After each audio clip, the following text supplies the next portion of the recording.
Well, Anne, would you like to introduce our guest speaker, Steve, Thanks, and Jennifer. to our Well, first of all, I'm based up in Northern Rivers in Bundjalung country, so I'd like to pay my respects to the Bundjalung people from this part of the beautiful part of the world. And I'd like to introduce Steve Maginnity, who's the owner of Australian Native Bee Co. And you may know him.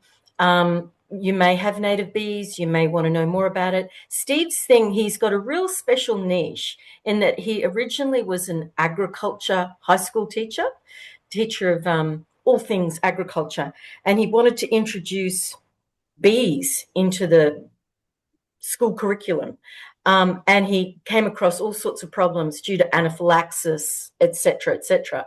So he discovered native bees that way, in that it was not, didn't cause anaphylaxis, no stinging, etc., etc. So he then, researched more and brought native bees into schools while he was an agriculture teacher, and then decided that bees really were what he wanted to spend his life doing. So he's created a business. But what he specializes in is education of native bees. So he works a lot with schools and in particular with early learning centres, with community groups, environmental groups, and I mean, as well as all of the other work that he does as a bee person, helping growers with pollination services, etc. But he really is Australia's native bee educator. So I'll hand over to Steve. Thanks very much, Anne, and thank you for having me. I'd just like to reflect upon what Anne said pay my respect to elders both past and present, acknowledging the traditional custodians of the land. What brings me here is, like Anne said, so I was originally a high school teacher. I have had a love for agriculture for many years. So that led to being a high school agriculture teacher. And as Anne mentioned, I wanted to teach kids about something that they didn't particularly know a great deal about. And that led me to finding out about European bees and wanting to teach students about European bees. However, through anaphylaxis,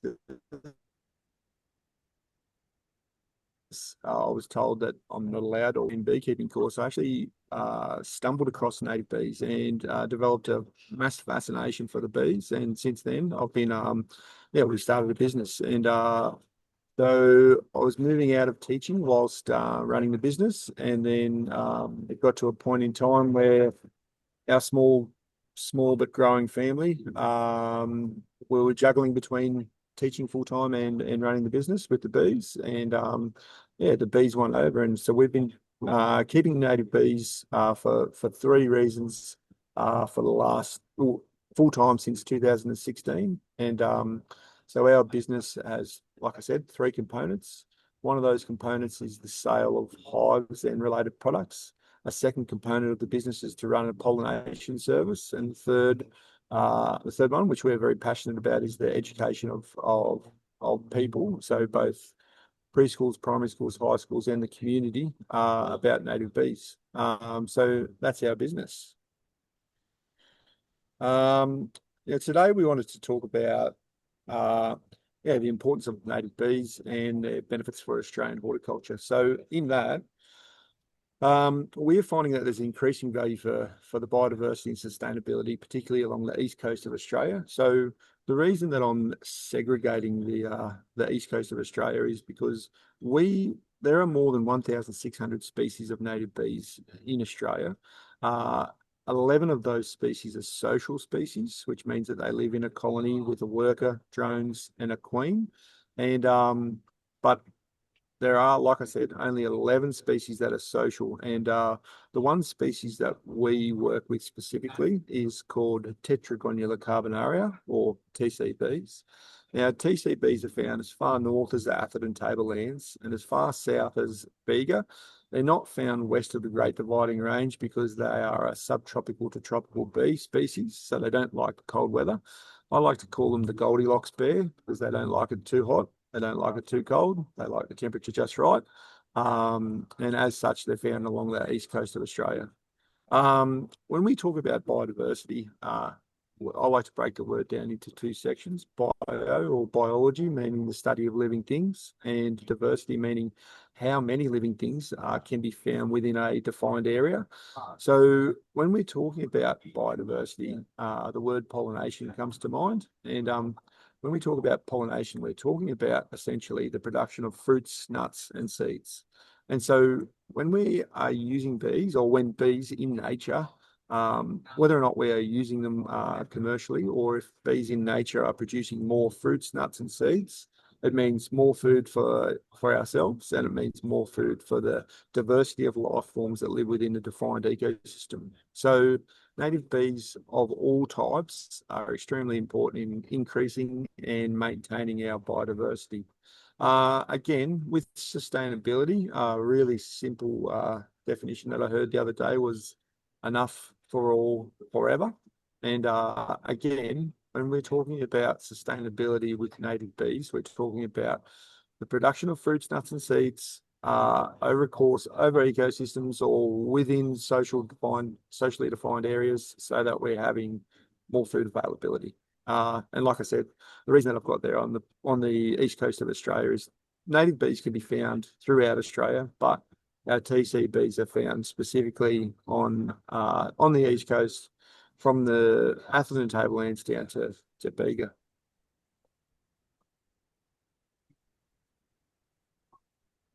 Oops. So there are, like I said earlier, one of our components of our business is a pollination service, and we live in Australia's capital of macadamias, which is the Northern Rivers area. And so TC bees, or Tetragonula carbonaria bees, are the prime pollinators of macadamias in nature. So the plant and the bee evolved together, and scientists have found that TC bees are effective 1 in every 2 visits to a macadamia flower, whereas their next closest rival in terms of ability to pollinate is the European honeybee, and they are able to pollinate a macadamia plant 1 in every 5 visits. So the efficacy is 20% for a European bee, as compared to 50% for a TC native bee. With this in mind, and a few other factors, native bee pollination is growing. There are lots of different in Australia actually doing a $9 million project whereby they're incorporated universities, growers, and beekeepers like myself to study emerging potential markets for native bees in terms of what they can pollinate and what they have the ability to pollinate. And yeah, so the demand for native bees in light of varroa mite is actually increasing as well. So just touching on that point, varroa mite was introduced into Australia around about 2022, and it came in from, normally things come from the outside in, so from overseas in, but in 2022 they found that varroa mite was found at the port of Newcastle, but it had come from inside the country to the sentinel hives, which are an indicator of if diseases are present.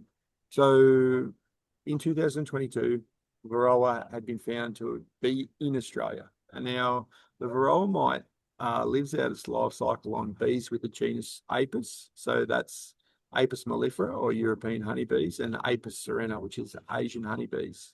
Now, what the mite does is it piggybacks from hive to hive on the back of adult bees. And once it gets into the hive, it buries itself in the brood cells, lays hundreds of eggs. Those eggs turn into adult mites, and the adult mites suck the body fluid out of the developing bees. So it's very destructive, and it can weaken the European beehives or kill them outright. So with this in mind, yeah, we see a stronger demand for native bees, and that pollination, the demand for pollination is only going to increase from there. So TC bees have the ability to pollinate a variety of crops. I mentioned macadamias before, but they're also capable of pollinating other crops like berries, raspberries, blackberries, strawberries, blueberries, and another species of bee very closely related to Tetragonella carbonaria called Tetragonella hawkinsii. They're actually used in some parts of Queensland to pollinate watermelons, honeydew melons, rock melons, and other types of melons in that area. So, and like I mentioned earlier, there's universities studying what other crops are going to be significantly pollinated by our TCBs or our Tetragonella hawkinsii bees.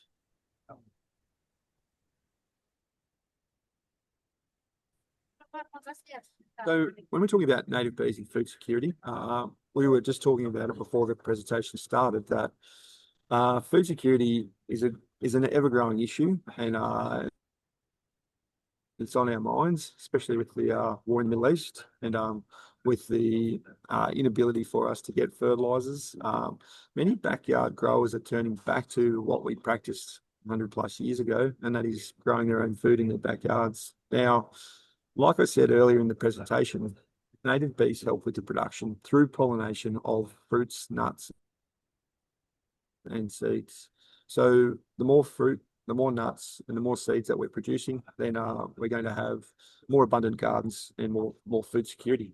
Now, with that in mind, like I said earlier, our TCBs, they have the ability to pollinate a variety of crops, but they can't pollinate everything. So luckily for us in Australia, we do have more than 1,600 species of native bees, and all of those bees play a role within an ecosystem, and all of those bees have the ability to pollinate different crops.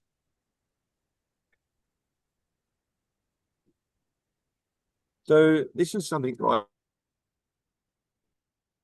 like Anne mentioned at the start of the presentation, we work very closely with a large number of early childhood centres, and one of the strong points that we wanted to show them of how native bees are actually having a positive impact in their area was this. So we made a few assumptions here with this information, but typically a native bee will forage up to 500 metres in any direction from its hive.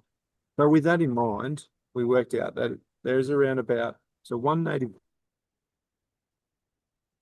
beehive covers an area of about 78 hectares in size. So in that 78 hectares, again, we've made some assumptions here, but if every third household in that area was to grow a fruit tree, like a citrus tree or something like that, then we're producing or that beehive is helping to pollinate and produce an additional 10,000 plus pieces of fruit to that community. Also, they're apart from the fruit that's being produced for us to consume, there are other fruits, nuts, and seeds which are being created through the pollination from the native bees for our wildlife. And so we're helping to increase the number of lorikeets, honey eaters, rosellas, fruit bats, and possums, etc. in that area. So we think this is a really positive thing and something that's really important to highlight about the benefit that the native bees are having, even within the childhood centres. And again, this is just an extension of that information that I was just talking about. So, like I said, last year we worked with more than 50 preschools. So in those 50 preschools, like, we're trying to create and encourage a community of native beekeepers, and so we're suggesting that those 50 plus preschools helping to bring together more than 5,000 people, and in the community, that hive is boosting biodiversity and food production across the whole neighbourhood. And we actually are giving the gift of learning to the kids. And so one of the best things, and one of the things for me, and it's something that Anne and I talk about often, is that our ability, or when we're given the opportunity to speak to preschools, we're speaking to the youth. And the wonderful thing about that is that once we speak to a child that's 3 or 4 or 5 years of age, they tell their parents. Their parents then get curious about native bees and what their kids are talking about. And as a result, we are passing on that information far beyond the student that we taught that day in a classroom of 30. So that for us is really important, and it's one of the wonderful things that we get to do on a daily basis as part of the Australian Native Bee Company. And again, the bigger picture for us. So again, we're making some assumptions here, but of the 50 preschools, like I said, if each of those preschools was looking at if the bees were looking at foraging in a range of 78 hectares beyond their hive, then that's potentially 500,000 pieces of additional fruit in the areas of those preschools, and it covers an area of 3,900 hectares. So that's obviously 78 times 50 hectares to get to, 50 preschools to get to 3,900 hectares. So again, we're improving the biodiversity in the ecosystem.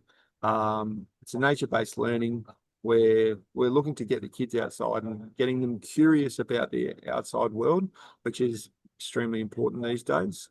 And yeah, so through our nature-based learning, we're helping the children to grow curious, resilient, and be connected in the world and to the world that's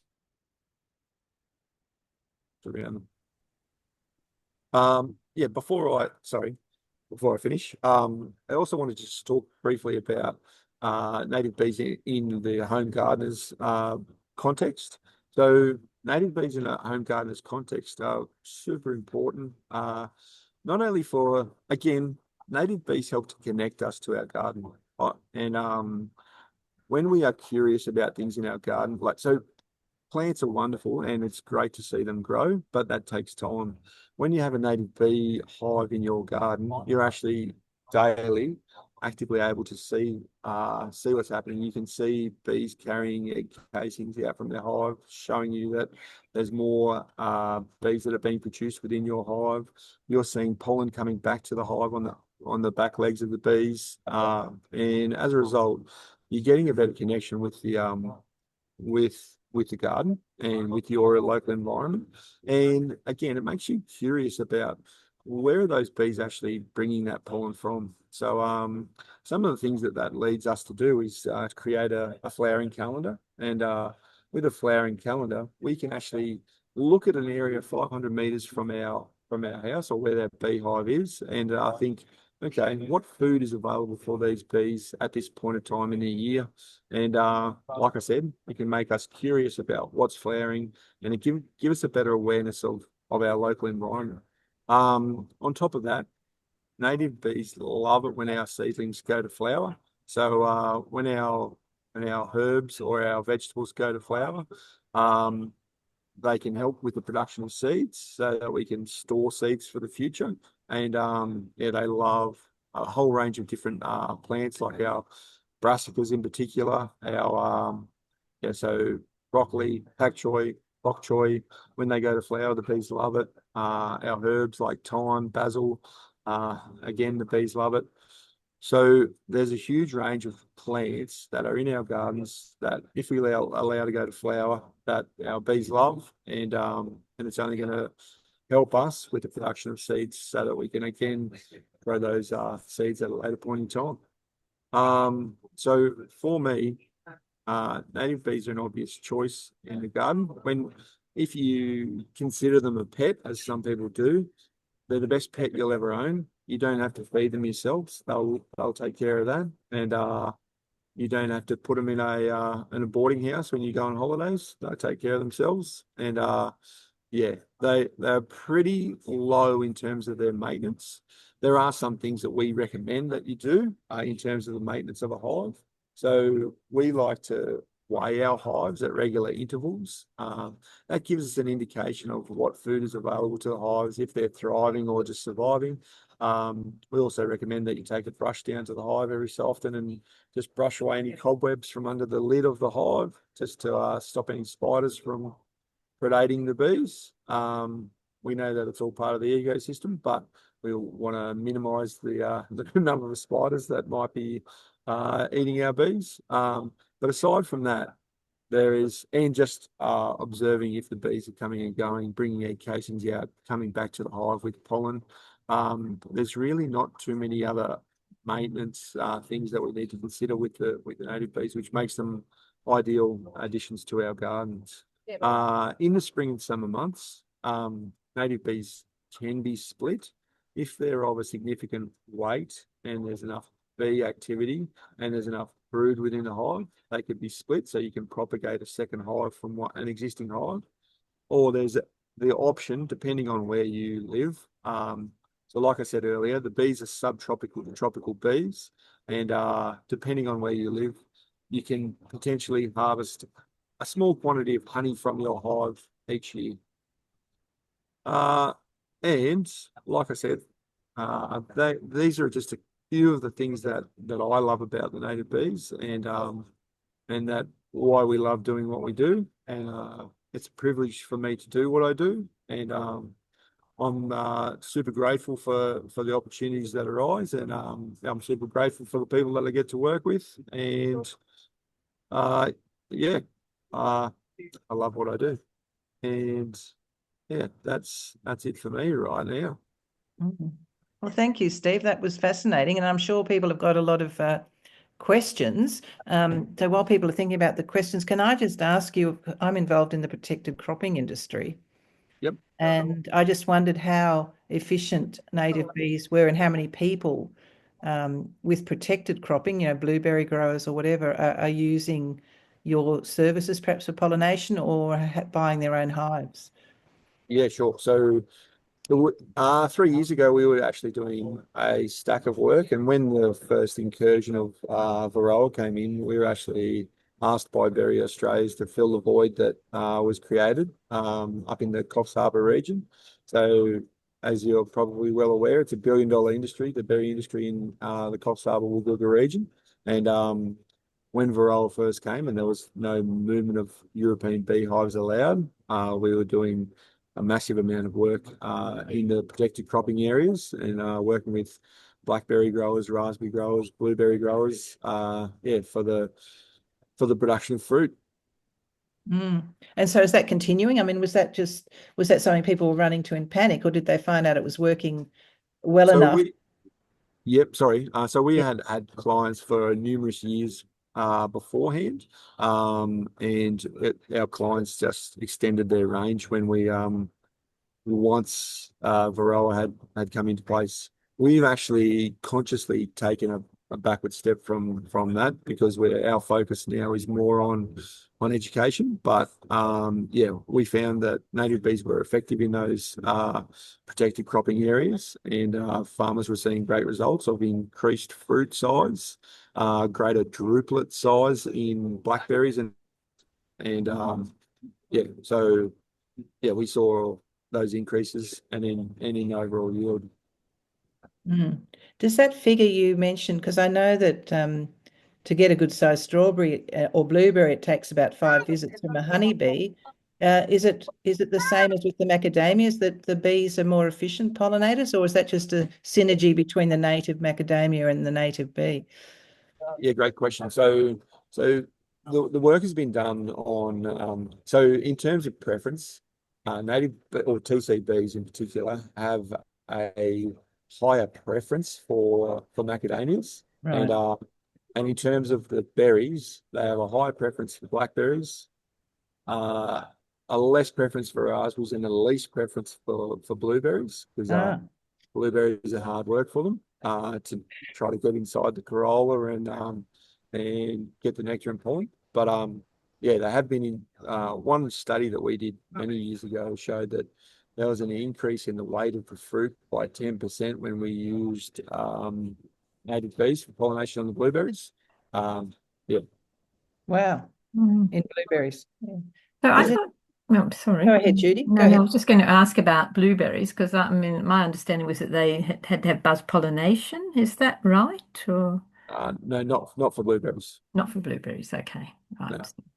So tomatoes need buzz pollination. How do you go with the tomato growers? Are you not? Yeah, That wouldn't correct. be any.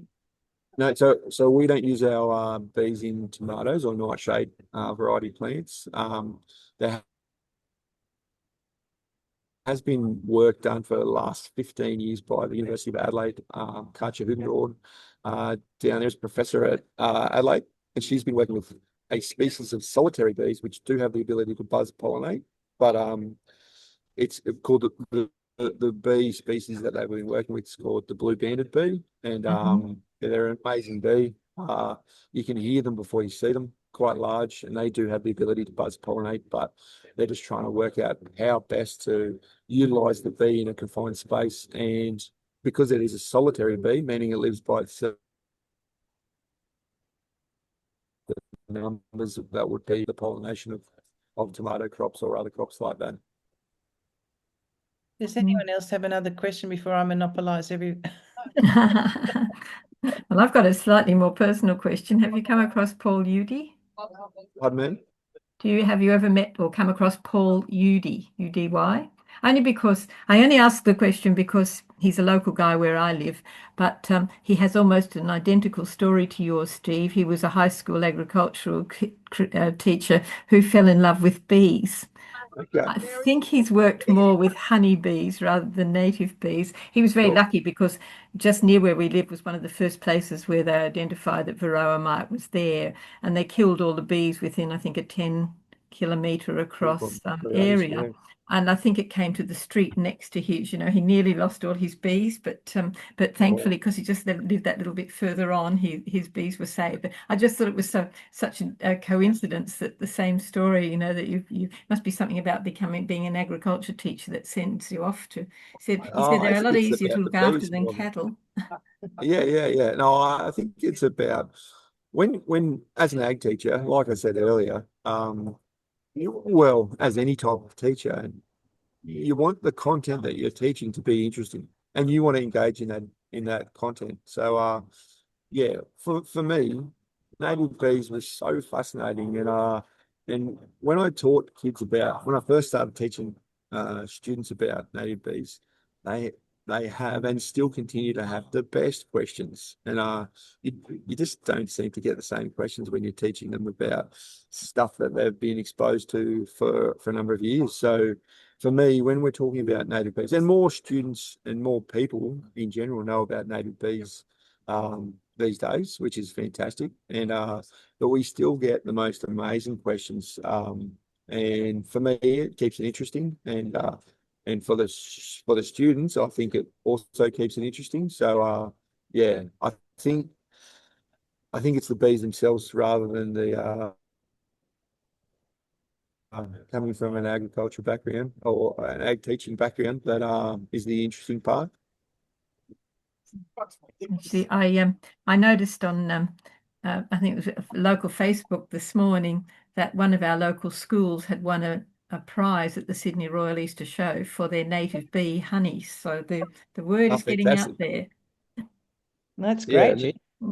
Yeah, no, they've been running a native bee honey competition for probably the last 5 years now at the Sydney Royal and at the Eka. So yeah, it's great to see more people have produce to share and have to put it on show. So that's fantastic that school won that prize. That's great. You mentioned that you could split the hive and things like that. I just wondered what's the lifespan of those little native bees, particularly compared to the honeybee. Yeah, sure. So from emergence from their cocoon as an adult bee, a worker bee, which is a female within the hive, will live for approximately 100 days. Yep. The queen lives for approximately 1 year. Yeah, so a mature queen will live for approximately 1 year and lay between 200 to 300 eggs per day during her lifespan. Yeah. So does the number of bees in a native hive, that would be smaller than, I mean, you've got what, 20,000 bees in or more in a commercial honeybee hive? Yep. So a typical native beehive will have between 5,000 and 10,000 bees. Yep. About half. Yeah. Yep. That's interesting because they're usually much smaller and more compact and a lot less work than having honeybees. So yeah. Yep. No, so our TC bees are 4 millimeters in size. Yeah. So yep, very tiny little intricate bees. So down here in Tassie, I've got no hope of having a native beehive, but we've got bumblebees, of course, that just pollinate everything. Not our social bees. No, social bees, no. Solitary bees, yes. Oh, solitary bees, yes. I'm thinking about, solitary bees. I can't have a hive. Yeah, no. So like I said earlier, Bega is as far south as you'll find our social species of TCBs. Yeah. What about in Melbourne? Are people able to have any? So in James Roos's botanical diary, he talked about the presence of TCBs in Melbourne, but unfortunately, that was 200 plus years ago, and our landscape's changed, and as a result, no, you won't find TCBs in Melbourne. So people are not able to have the hives either successfully. I would have thought with the changing climate that they'll be able to spread into new areas all the time. Potentially, but at the moment, we don't encourage people to keep them outside of their normal geographical Yeah. We had can I tell a range. story about So, yeah. sorry, can I tell a story about my white cedar tree that died, surprisingly, a few years ago? And when we had the arborist there cutting it down, he said, "Oh, I can't cut this down because it's got native bees living in it," which was great. I was so pleased. I was pleasantly surprised because it's quite frosty where we live, so it was a bit out of their comfort zone. But now I can understand why, because it's right near the great big macadamia tree that we've had planted for about 50 years. So they were there right on the food source, weren't they? Yeah, for sure. Did you get good macadamias, or did the rats get them, Judy? Oh no, I'm now trained to pick them up as soon as they fall. Now that I'm home, I can get the rats used to get them, but now that I'm home, I can sort of check them fairly regularly, and yeah, we've had really good crops from the last few years. So, love them. So, Now- Steve, how much honey would you get from an ordinary hive? Yep. So you can get up to 1 kilogram per year per hive in ideal conditions. Yep. Yeah, but I was told you probably should leave it for them most of the time. Yeah, so it depends on where you're located. So for us in the Northern Rivers and so the Gold Coast, Brisbane region, that's it's fine for us to harvest, but the further south you go, yeah, the time frame that the bees have in order to store food becomes less with that narrowing window of temperature. So yeah, the further south you go, then yeah, the recommendation changes from yes, harvest it to leave it for the bees. Right. Okay. Yeah, because I'm on the mid-north coast, just inland from like Taree, Port Macquarie area there. And following on from Judy's question. No, that's fine. Yeah, and because a lady here who's quite active and does a lot of education, and she has hives, is Diane Norris. Do you know of her at all? Oh, Diane, yeah. Yeah, I thought you would. Yeah, she used to work years ago. She was with Burke's Backyard and whatever. But Diane, she's only lives, as the crow flies, probably 2 kilometres away, and she's in my garden club. Yeah, so she's been promising for ages to relocate a few of her hives here to pollinate in my garden, but she hasn't got round to it yet. Yeah, sure. Yeah, no, on the mid north coast, you guys I grew up in Sawtell, and yeah, it's pretty ideal, and you can harvest your hives there, but just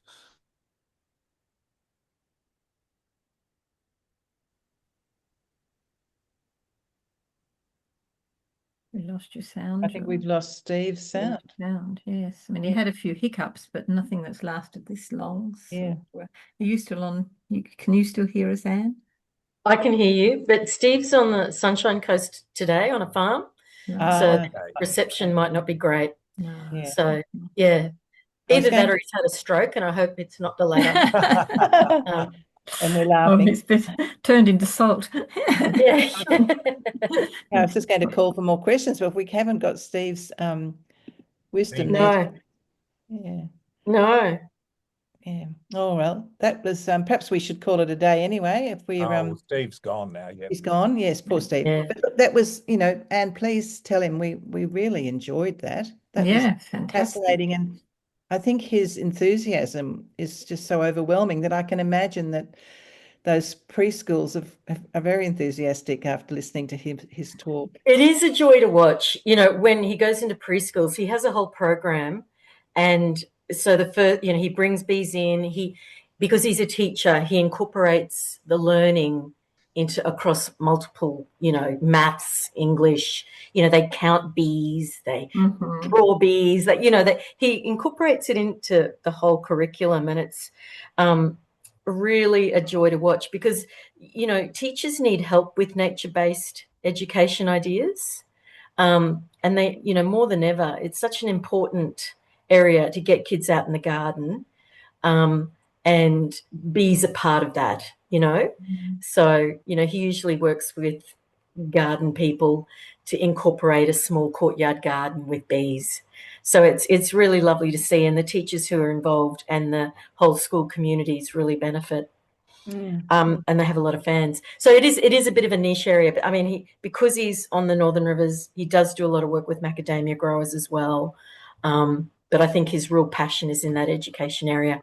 So I'm glad, he's able to present today. Yes. Sorry about that. Just That's all right, Steve. We Oh, were he's just back. You're back. saying thank you. We're just saying thank you to you. Yeah. oh, And, no worries. No, it's wonderful. My pleasure. Yeah. No, thanks for having me. And like as you can see, I'm always happy to talk about native bees and and the opportunity that I have. Love it. Actually, Steve, I've got a question. My main background is in gardening and being a keen gardener. I noticed there was an absence pretty much all last year, and I was talking on my Facebook friends and with Diane about it, that the European bees, and I think because all the hives around here had to be destroyed because it was in our area, and there was an absence of any bee, and I didn't see any. But then, and I always think of October is hippeastrum time, and because I have quite a few hippeastrums, and I suddenly noticed one morning, and then from then on, they were covered in native bees. Fantastic. So I don't know why they're attracted to hippeastrums in particular, but it was lovely because the big white flowers and that on a lot of them, you could see them maybe up to 10 bees on one flower. Wow. So yeah. So No, it has been like, so as much as the varroa has been horrible, and we need European bees because of the food sources that we choose to eat, and that we've brought into Australia through European settlement. European bees are absolutely essential in some agricultural production areas. In saying that, when the varroa mite did come into Australia, it was actually a chance for our natives to breathe and to have a little bit of additional access and not uninterrupted by feral bee colonies for a period of time. So the varroa mite, in that sense, I'll never say it was a good thing, but it just gave some of our native bee species a little window and a little opportunity in order to not just survive but thrive in the area that they live and exist. So with the two types, the European and the native, do they compete for the same food? So if there's a lot of European bees, would they outcompete native bees? They can in some instances. So normally managed colonies are on a crop or a certain honey flow. So they're not as much a problem as feral colonies of European bees. So feral colonies of European bees, they are competing for the same food source. So they're both looking for pollen to feed to the developing young and nectar as an energy source for the hive. And but they do have different preferences. As an example, native bees, they love macadamias, whereas European bees, if there's clover on the ground at the same time as the macadamias are flowering, the European bees will be found on the clover, whereas the native bees will be found in the macadamias. So yes, they're competing for the same type of food source, but they do have different preferences. Right. Okay. Yeah. It does make you wonder if the arrival of the European bees had the same apocalyptic effects on the native bee population as the human beings did on the indigenous population. Potentially. Yeah. I mean, like I said, managed European bees are typically on a crop. Doesn't mean that they understand boundaries and don't go to other food sources. But But yeah, feral colonies of European bees are much more damaging than managed European bees. Okay. Well, then we'll thank you, I think, on behalf of all of us, to you, Steve. I know Jennifer's already said that, and also Anne for actually making the connection, because without your suggestion, we wouldn't be here, and we're so much the better for it. So thank you to both of you. It's been wonderful. You can do a hand clap or put your pictures up, whichever you prefer. I'm still a hand clap person, but it's been wonderful, and hopefully we'll have you again someday. All right. Fantastic. Thanks, Steve. I'll turn Thank the you. recording off now. Thanks, Thank you. George, Jennifer.